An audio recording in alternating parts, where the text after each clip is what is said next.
Hello, PATH students. My name is Diana Castillo Gauna, and I am the American Heart Association Training Center Coordinator here at DHR Health. Today, I'm here to speak to you about how to perform basic life support, or something you might know as CPR. So this is something very good to know whether you're in the school setting or even now that you're at home. It is something very good for you to know because you never know when this might happen, okay? So I'm gonna go through each step, the basic steps for you to perform BLS, okay? So one of the very first things that you wanna make sure that you do is that you make sure that the scene is safe, right? We wanna make sure there's no spilled water, no electrical cords, nothing in your way that might cause harm to yourself, okay? So we'll approach our individual. We always want to make sure that they are responsive, right? So we'll start off with, sir, hey, are you okay? There's no response. So next what we do is we check for pulse, and we also check for respirations. And we're doing that between 5 to 10 seconds, okay? So let's check for pulse and breathing. And this is something that you can do simultaneously. We are checking the carotid pulse as well as looking over and making sure there is no chest rise, okay? So once we are between those 5 to 10 seconds, we realize that there's no pulse, there's no breathing, so we want to call for help, you know. If there's somebody else with you in the room, somebody else with you at home, you tell them, hey, you, call 911, bring me an AED if you do have one at your facility, okay? So after we have called for help, we will automatically come to doing compressions. Now the compression rate for the adult is we want to do 30 compressions, and then we will provide 2 breaths, okay? When we are doing our compressions, we want to make sure that we are going in 2 inches deep, as well as in between 100 to 120 beats per minute, okay? So I'm going to demonstrate to you how we're doing compressions. So while I'm doing my compressions, you will see the blood flowing, and you will see his forehead turn red, and this means that everything is being done correctly, okay? So I'm gonna go ahead and start my compressions. 1, 2, 3, 4, 5, 6, 7, 8, 9, 10, 11, 12, 13, 14, 15, 16, 17, 18, 19, 20, 22, 23, 24, 25, 26, 27, 28, 29, 30. Okay, so here we are using a bag to give our breaths. So we are giving 2 breaths. We always want to make sure that we are tilting the head back to allow the breaths to go through. As soon as we're done with our breaths, we'll continue with compressions until help has arrived. 4, 5, 6, 7, 8, 10, 11, 12, 13, 14, 15, 16, 17, 18, 19, 20, 21, 22, 23, 25, 26, 27, 28, 29, 30. I know BLS. I will take over compressions. Here is the AED. Thank you. 1, 2, 3, 4, 5. So these are your 6, AED 7, pads. 11. One will go up on this right side, right up on the top. And the other one will go right here on the side. 27, 28, 29, 30. We will turn on the AED. 1, 2, 3, 4, 5, 6, Plug in the connector. 8, 9, 10. Do not touch the patient. Stand clear. Shock advised. We will resume compressions until it's ready to charge. 4, 5, 6, Stay clear 7, of patient. 8, Stand clear. 9. Everybody's clear? Deliver shock now. Everybody's Press clear? the orange button now. Shock delivered. I will resume compressions. And then we automatically resume compressions until help is here. 5, 6. So now we will cover the basic steps on how to perform CPR on a baby or on an infant. There are a couple of differences between performing these steps versus on an adult. One of the biggest differences here is that we are checking for the pulse at the brachial. So this is going to be the part in between the elbow and the armpit. So right here in between the arm is where we'll be checking for pulse.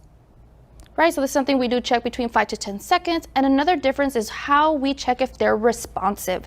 On the adult, we kind of do pat them on the chest, right? Hey, are you okay? But on a baby, we are actually tapping their feet, right? This is where they're most sensitive as infants. So we kind of want to tap them, kind of tickle them, just to kind of stimulate them to see if they are responsive. Okay, so from the very beginning, we do make sure that the scene is safe. We make sure again that there's nothing around that's going to cause harm to ourselves, right? So we'll tap them, baby, are you okay? There's no response, so we'll be checking for pulse and we'll be checking for breathing for that chest elevation between 5 to 10 seconds. we see that there's no pulse, no breathing, we'll automatically shout for help. Hey, you, bring me the AED, call 911, and we'll automatically start with compressions. Now on a baby, compressions are done going in at a depth of 1.5 inches. So we can do this one or two ways. You can do it using your 2 fingers. So we'll do compressions this way. Or we can also do it using our 2 thumbs, whatever's more comfortable for you. And this is what the thumbs would look like. Okay, I myself will be doing it with my thumbs as I do find that much easier. So on a baby, if you are by yourself, you are doing a compressions at the rate of 30 compressions and 2 breaths. Okay, so we'll go ahead and start that. Ready? 1, 2, 3, 4, 5, 6, 7, 8, 9, 10, 11, 12, 13, 14, 15, 16, 17, 18, 19, 20, 21, 22, 23, 24, 26, 27, 28, 29, 30.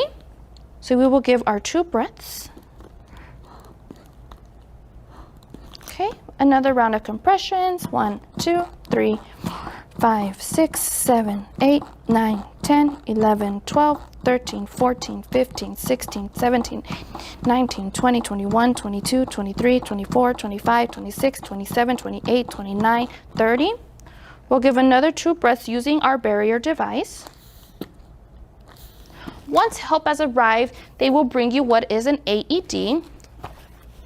As mentioned before, every AED is different. It comes with different instructions, but do not panic. All we have to do is simply turn on the AED, and it'll prompt you with directions. Apply pads to patient's bare chest. Plug in pads connector next to flash. So on an infant, we are putting the pads right in the center in the middle. Apply pads. Plug in We will turn the connector. baby over, and we'll put one right in the back in the middle. Analyzing heart rhythm. Do not touch the patient. Stay clear. We want to make sure that nobody is touching the patient while the AED is analyzing. Shock advised. Charging. Stay clear of patient. Stay clear. Deliver shock now. Press the orange button now. Everybody is clear. We'll go ahead and press the shock button. Shock delivered. Begin CPR. And we will resume with compressions. So we will do this until help has arrived. Once EMS or paramedics do arrive, they will take over. And thank you for joining me on how to perform BLS on both an adult and an infant. And just a few reminders, we know that sometimes out in the real world, we don't carry those barrier devices. You know, when you are giving breaths to another individual, we don't want those diseases or germs spreading. So we do ask that if you don't know the individual, if they're not your family members, we just really recommend that we don't give the breaths. What we recommend is that you do 5 cycles of the compressions. And after your 5 cycles, you will check for a pulse. If there's still no pulse, you will continue with compressions until help arrives. Another thing that I know that does make us very nervous is how to use an AED. What I can recommend is always to turn on your AED first, and the AED will give you exact directions and the steps to follow. And that is all here for the adult BLS CPR.